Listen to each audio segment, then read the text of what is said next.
this track.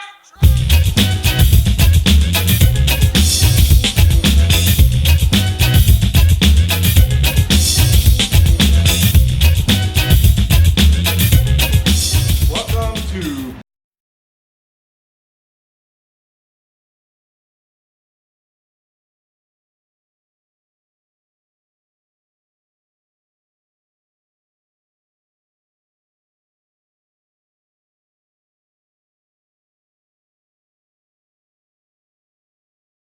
Battery Configuration Day here at Casa de Kel. Pirate Booty is getting a whole new electrical configuration. The two core parts of anything are its engine and the electrical system, which everything else relies upon. So roller furlings to go up, navigation systems, etc. So I'm putting a lot of detail in my batteries. It's time, and I want to do this right. I looked all around the boat, and there was only one place to put batteries, unless I want them in the cabin, and I just don't want that.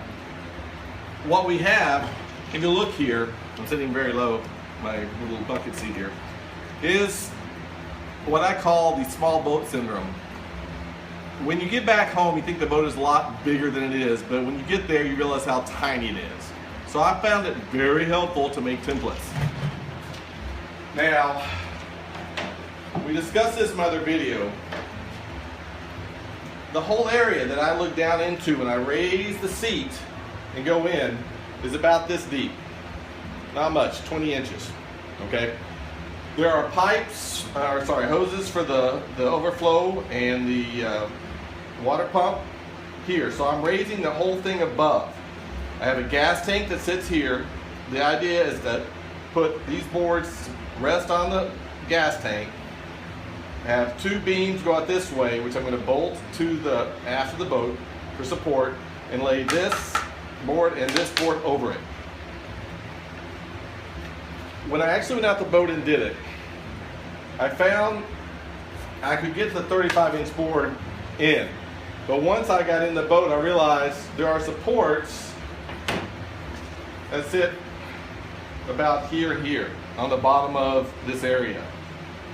And I think the intended was to put battery here and battery here, but it's very upward and awkward. So I'm raising everything up above these two hoses for water outflow so that I can get a third battery back in. This hose is like right here. It's just an inch, killing me.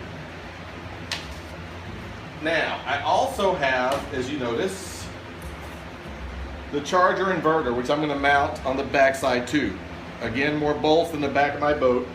I really don't like doing this, but this also gives me room with this configuration for a fourth battery. So navigation systems, long time sailing, etc., etc.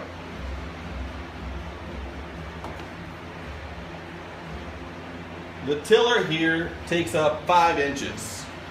And what I'm going to have to do is the second board you see here, I'm going to cut this one minus this gap here to allow the board to slide back around the tiller. And we're willing, I see an inch, so if I have to cut this board a little bit to get it in, etc., I got some wiggle room. And I can also go back with a big shelf. So we should be okay. But again, plywood time. So I'm going to be cutting the plywood now. Enclosure. I cannot stress enough templates.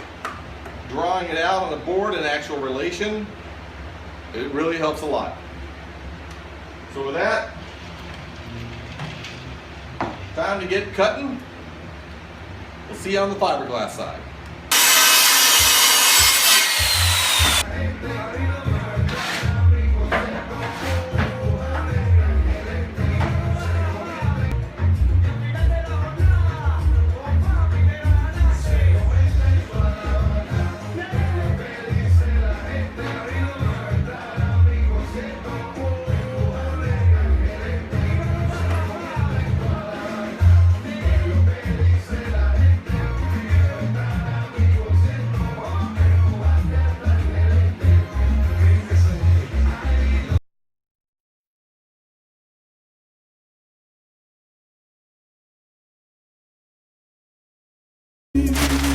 Well, that's all, folks. Hey,